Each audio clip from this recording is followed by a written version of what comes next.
Hello friends, कैसे हैं आप सब। आप सभी का आपके अपने YouTube channel sociology with Sangeeta में मैं संगीता स्वागत करती हूं तथा आप सभी को धनतेरस की हार्दिक बधाई।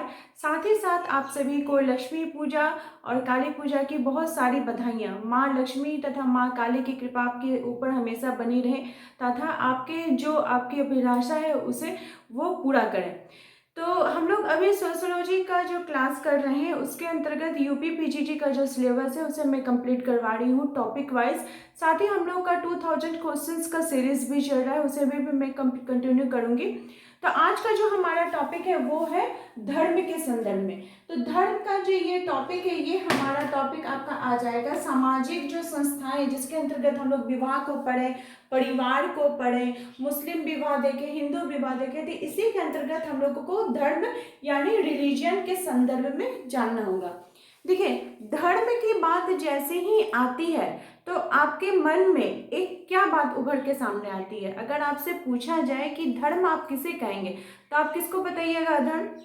स्वाभाविक आप बोलिएगा कि हिंदू या मुस्लिम, सिख, ईसाई, इस प्रकार के जितने लोग हो जाएंगे, जितने धर्म हो जाएंगे आप उसकी बात करेंगे। लेकिन हम लोग यहाँ पे किस विषय को पढ़ने के लिए आए हैं? हम लोग यहाँ पे समाजशास्त्र विषय को पढ़ने के लिए आए हैं। तो धर्म को हम लोग समझेंगे समाज शास्त्रीय परिप्रेक्ष्य में कि सोशियोलॉजी पर्सपेक्टिव में रिलीजन को आखिर बोला क्या जा रहा है। तो देखिए, धर्म जो है ये ध्री धातु से बना है। ध्री धातु यानी कि जिसका कि शाब्दिक अर्थ है धारण करना। ठीक है, हम किसको धारण कर रहे हैं? हमारे जो कर्तव्य हैं, हमारी जो ड्यूटीज है, जब हम उसको धारण करते हैं तो उसे बोला जाता है धर्म। ये किसकी बात कर की जा रही है? तो समाज शास्त्रीय परिप्रेक्ष्य से हम इसको देख रहे हैं कि हर एक व्यक्ति जो समाज के अंतर्गत रहता है वो कोई ना कोई अपना जो ड्यूटी है उसको फॉलो कर रहा है, कोई ना कोई उसका जो नैतिक कर्तव्य है वो उसे करते आ रहा है। तो चलिए इसको हम लोग विभिन्न समाज शास्त्रियों की परिभाषाओं के संदर्भ में देखते हैं। तो सबसे पहले जो यहाँ पे मैं 3 समाजशास्त्री को लिखी हूँ और भी 1-2 समाजशास्त्री की परिभाषा मैं आप लोगों को बता दूंगी, जो कि आप लोग क्या कीजिए उसे नोट डाउन कर लीजिए। तो सबसे पहले आते हैं हमारे टायलर महोदय जी। टायलर महोदय जी कहते हैं कि धर्म का अर्थ किसी आध्यात्मिक शक्ति में विश्वास है। ठीक है, क्या बोला जा रहा है कि हम लोग सोचते हैं कि हमारा जो ये समाज है, हम जो समाज में रह रहे हैं तो हमारे ऊपर कंट्रोल कौन कर रहा है? एक कोई अलौकिक शक्ति जो है जो हमारे ऊपर कंट्रोल कर रही है। क्योंकि देखिएगा कि मनुष्य क्या है, एक सामाजिक प्राणी है। वो समाज में रहकर ही अपने जीवन के जितने कर्तव्य हैं उसका पालन करता है। तो उसके ऊपर भी नियंत्रण होना, भी व्यक्ति के ऊपर नियंत्रण होना उतना ही आवश्यक हो जाता है। तो हम नियंत्रण जो है किसी व्यक्ति का किसके ऊपर हो सकता है? या तो कानून के माध्यम से हो सकता है या फिर धर्म के माध्यम से होता है। व्यक्ति कोई गलत काम करने से तभी डरेगा जब उसके अंदर ये डर भय रहे कि अगर हम कोई गलत काम करते हैं तो हमको कानून सजा देगी, या फिर अगर हम कोई गलत काम करते हैं तो हमारे ऊपर, हम हमारे इस संसार के ऊपर कोई एक अलौकिक शक्ति है, कोई अलौकिक शक्ति जो हमारे चारों तरफ है वो हमें पनिशमेंट करेगी। ठीक है, तो ये जो अलौकिक शक्ति के ऊपर जो विश्वास है उसको क्या कहा जाता है? धर्म कहा जाता है। तो वो विश्वास को हम कैसे अभिव्यक्त करते हैं? तो हम पूजा पाठ के माध्यम से, मंत्रोच्चार के माध्यम से, यज्ञ के माध्यम से हम उसको क्या करते हैं? अपनी जो उसकी अलौकिक शक्ति के ऊपर जो आस्था है उसको हम लोग प्रकट करते हैं। देखिए, इसी के संदर्भ में एक और समाजशास्त्री है डॉक्टर राधा कृष्णन। ये बोलते हैं कि धर्म की अवधारणा के अंतर्गत हिंदू उन स्वरूपों और प्रतिक्रियाओं को लाते हैं जो मानव जीवन का निर्माण करती है और धारण करती है।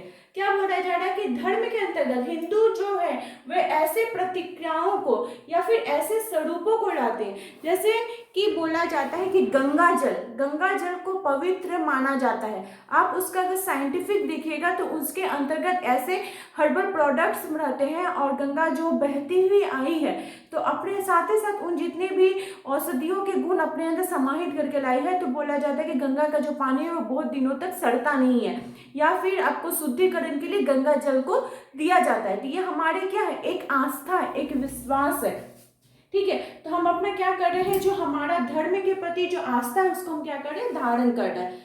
जिसको कि मैं पहले ही बता चुकी हूँ कि धर्म का मतलब क्या हो गया, शाब्दिक अर्थ क्या हो गया, धारण करना। किसको धारण कर रहे हैं, तो हम लोग अपनी ड्यूटीज को, हम लोग अपने कर्तव्यों को धारण कर रहे हैं। आर्कमन तथा निमकॉफ के अनुसार धर्म मनोवधपरी शक्तियों के प्रति अभिवृत्ति, मानव से ऊपरी जो शक्ति है, मानव से ऊपरी शक्ति कौन सी हो जाएगी, तो वो अलौकिक शक्ति हो जाएगी। उस शक्ति के ऊपर जो हमारी आस्था है, हमारा विश्वास है, हमारा जो उनके प्रति कर्तव्य, हम जो धर्म का पालन कर रहे हैं वो हम अभिवृत्त कर रहे हैं, तो वो क्या कहला जाएगा, धर्म कहला जाएगा। उसके बाद आपके फ्रेजर महोदय जी इसके संदर्भ में बताएं, उनकी जो पुस्तक है द गोल्डन बॉ, उसमें उन्होंने बताया है कि धर्म से मनुष्य के जो आराधना होती है उसको व्यक्त किया जाता है। उसके बारे में यह माना जाता है प्रकृति और मानव का जो जीवन का जो रास्ता है वो उस प्रकार से चलते आ रहा है। इसके संदर्भ में बहुत सारी समाजशास्त्री है, परिभाषाओं को आप लोगों को याद रखना होगा। अब परिभाषाओं को, इन सभी की परिभाषा जो है एग्जाम में पूछे जाते रहे हैं। अब हम लोग देखते हैं कि धर्म की विशेषता क्या है। तो विशेषता हम कहाँ से जानेंगे, तो जो उपरोक्त परिभाषाएं हैं उनके आधार पर हम इनकी विशेषताओं का वर्णन करेंगे। एक एक करके आप लोग विशेषताओं को समझिए कि क्या बोला जा रहा है कि अलौकिक शक्ति में विश्वास, धर्म को क्या बोला जा रहा है, एक अलौकिक शक्ति जिसके ऊपर हमारा विश्वास है उसको बोला जा रहा है धर्म। सेकंड बोला जा रहा है धार्मिक क्रियाएं। तो हम जब उस शक्ति के ऊपर विश्वास करते हैं तो हम क्या करते हैं, कुछ धार्मिक क्रियाएं करते हैं, यज्ञ करते हैं, भगवान को जल चढ़ाते हैं, पूजा पाठ करते हैं। तो ये सब किसके अंतर्गत आ जाएंगे, धर्म की विशेषताओं के अंतर्गत आ जाएगी। हम पवित्रता को धारण करते हैं। हम जब धार्मिक बनते हैं तो हम देखते हैं कि क्या हमारा जीवन पवित्र हो, हमारा जो आचार व्यवचार है वो पवित्र बन के रहे।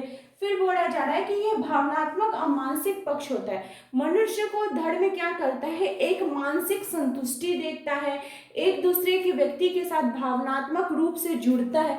कैसे जुड़ता है कि मान लीजिए कि आप कोई कीर्तन करवा रहे हैं, कोई यज्ञ करवा रहे हैं, तो उसमें क्या हो जाएगा, आप अपने आस पड़ोस के सभी लोगों को बुला रहे हैं, तो आपके आस पड़ोस के लोगों के साथ आपका सामाजिकरण हो रहा है, आप उसके साथ जुड़ रहे हैं, तो किससे क्या हो रहा है कि आपका जो भावनात्मक पक्ष है वो भी सुदृढ़ बनते जा रहा है। फिर बोला जा रहा है कि प्रार्थना, पूजा और उपासना, धर्म के अंतर्गत हम इन सभी रीति रिवाजों को पालन करते हैं। इनका जो पालन करने का जो नियम तरीका है वो हर एक व्यक्ति इसको फॉलो करता है। फिर बोला जा रहा है तर्क का अभाव। आप कुछ कहीं भी देखिएगा कि तर्क, आपको रिलीजन में तर्क देखने को मिलेगा। रिलीजन एक ऐसा क्षेत्र है जहाँ पर आपको तर्क नहीं मिलेगा। अगर बोला जाता है कि गंगा जल सूत्र है, तो सभी व्यक्ति जानते हैं कि हाँ गंगा जल सूत्र है, तुलसी को जल चढ़ाना चाहिए, तो कोई ऐसा नहीं बोलेगा कि तुलसी को जल नहीं चढ़। सब अपने अपने धर्म से, सब अपने अपने रीति रिवाज से इसका पालन करते हैं। चाहे धर्म में कितने भी उसके रूप ना हो, चाहे वो हिंदू धर्म हो, मुस्लिम हो, सिख हो, ईसाई हो, लेकिन अगर आप कोई भी धर्म को लीजिएगा तो उसमें क्या बोला जाता है कि ईश्वर एक है।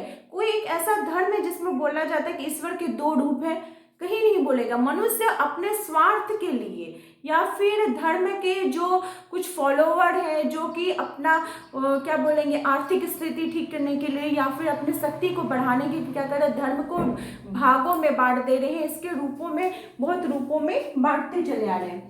फिर है ये सामाजिक नियंत्रण का साधन है। जैसे मैंने आपको बताया कि कोई भी व्यक्ति के ऊपर तभी नियंत्रण कर सकता है जब या तो वो कानूनी रूप से उसके मन में डर हो कि कानून हमको सजा देगा, सेकंड क्या हो जाएगा कि उसके मन में डर हो कि हमें धर्म सजा देगा, तभी उसके अंतर्गत ये नियंत्रण हो सकता है। अब हम पूछते हैं कि देखिए यहाँ पे जो टॉपिक है कि धर्म के प्रकार। अगर आपसे पूछा जाए कि धर्म के प्रकारों के बारे में सही है तो आप बोलेगा हिंदू, मुस्लिम, सिख, ईसाई, पारसी, ये सब धर्म नहीं। ये धर्म के प्रकार नहीं हो जा रहे। हम लोग क्या पढ़ रहे हैं, समाजशास्त्रीय परिप्रेक्ष्य में पढ़ रहे। तो समाजशास्त्रीय परिप्रेक्ष्य में धर्म के 3 प्रकार बताए गए हैं। पहला है सामान्य धर्म, सेकंड है विशेष धर्म और थर्ड है आपद धर्म। हम लोग एक एक करके इसको समझने का कोशिश करते हैं। आप लोग अगर इसे नोट डाउन कर लीजिएगा आपको नोट्स बना के, तो वो और अच्छा रहेगा। देखिए सामान्य धर्म के अंतर्गत वैसे धर्म हो जाते हैं जो कि सभी लोग फॉलो करते हैं, जिसके अंदर कोई चेंज नहीं आता, जैसे सत्य का पालन करना, दूसरे के साथ प्रेम भावना का रखना, किसी के प्रति घृणा की भाव नहीं रखना, जो उसका अपना इंद्रिय है वो उसको अपने कंट्रोल में रखना, क्षमा रखना। तो ये सब चीज को क्या करता है, हर एक व्यक्ति व्यक्ति पालन करता है। हम जैसे जानते हैं कि हमें बड़ों का आदर करना चाहिए, बड़ों को देखकर हम लोग प्रणाम करते हैं, तो ये चीज कोई चेंज करेगा? कोई व्यक्ति इसको चेंज करेगा? नहीं करेगा। उसके अंतर्गत ये चीज हमेशा ही रहेगी, साथ ही साथ वो अपने बच्चे को भी ये सब चीज सिखाएगा। सेकंड हो जाएगा विशेष धर्म। विशेष धर्म के अंतर्गत क्या हो जाएगा? ऐसा धर्म जो कि अलग अलग परिस्थिति के अनुसार बदलता है, जो कि व्यक्ति के व्यक्तिगत सामाजिक संबंध उसके व्यवहारों के अनुसार अगर कोई चेंजेबल आता है कि उस पर्सन को उस हिसाब से चेंज करना पड़ रहा है, तो वो विशेष धर्म के अंतर्गत आ जाएगा। थर्ड हो गया आपका आपद धर्म। आपद धर्म के अंतर्गत जब अगर संकट काल का समय ऐसा कोई अचानक कोई अगर ऐसा समय आ जाए जिसके कारण उसको धर्म में अपना चेंज करना पड़े या फिर कोई दूसरा धर्म को अपनाना पड़े, तो वो आपद धर्म के अंतर्गत आ जाएगा। अब हम लोग देखते हैं कि धर्म की उत्पत्ति के सिद्धांतों के संदर्भ में।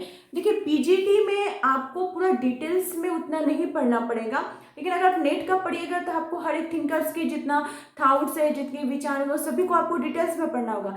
लेकिन पीजीटी में मैं सिर्फ जो धर्म के कौन कौन से सिद्धांतकार ने कौन कौन से अपने सिद्धांतों को दिया है वो बताई हूँ। कि जैसे आत्मवाद का जो सिद्धांत है वो टायलर महोदय जी ने दिया है, उसमें उन्होंने धर्म को आत्मा के साथ जोड़ा है। प्रकृतिवाद का सिद्धांत मैक्स मूलर जी ने दिया है, उन्होंने बोला कि प्रकृति जो है वो सर्वोपरि है, उसका संबंध धर्म के साथ है। फिर माना सिद्धांत दिया है के मेरिट जी ने। जादू का सिद्धांत दिया फ्रेजर महोदय जी ने अपनी पुस्तक द गोल्डन बाउ में। टोटम तथा टैबू के बारे में कौन बताए हैं? दुर्खाइम जी बताए हैं। साथ ही साथ टोटम और टैबू बोलकर एक बुक भी है जो कि लिखा गया है सिगमंड फ्राइड जी के द्वारा, इसको भी आप लोग नोट डाउन कर लीजिए। प्रकार्यवादी का सिद्धांत जो है ये मेलिनोवस्की और ब्राउन महोदय जी के द्वारा दिया गया है। प्रकार्यवादी का मतलब हो गया कि समाज के अंतर्गत जो चीज हमारे लिए उपयोगी है वो सभी किसके अंतर्गत आ जाएंगे? प्रकार्यवादी के अंतर्गत आ जाएंगे। तो धर्म भी हमारे उपयोगी है, इसलिए ये भी प्रकार्यवादी के अंतर्गत आ जाएगा। भूत प्रेत का जो सिद्धांत है ये स्पेंसर महोदय जी ने दिया है। फिर मानवतावादी सिद्धांत की बात की गई है कॉम्ट जी के द्वारा। आर्थिक के क्षेत्र में कि धर्म से क्या हो रहा है कि आर्थिक रूप में भी लोग जो है वह सुदृढ़ हो रहे हैं, ये बात किनके द्वारा की गई है? तो मैक्स वेबर जी के द्वारा दी गई है। संस्कार सिद्धांत जो है ये राजबली पांडे जी के द्वारा दी गई है। आज का आप लोगों का होमवर्क है, आप लोग कमेंट करके बताइए कि राजबली पांडे जी की पुस्तक का नाम क्या है, उसे मुझे कमेंट करके बताइए। आपके कमेंट्स, आपके लाइक्स मुझे मोटिवेशनल का काम करते हैं। तो आई होप आप लोगों को जो धर्म है या रिलीजन ये बहुत ही अच्छे प्रकार से समझ में आ गया होगा। अगर आपके कोई भी डाउट्स है तो मुझे प्लीज़ कमेंट में बताइए। तो मेरे चैनल पर नए हो तो प्लीज़ सब्सक्राइब कीजिए, और अगर आपको सेशन अच्छा लगा तो इसे लाइक करिए, अपने दोस्तों के बीच शेयर कीजिए। मेरे चैनल के साथ बने रहने के लिए आप सभी का धन्यवाद।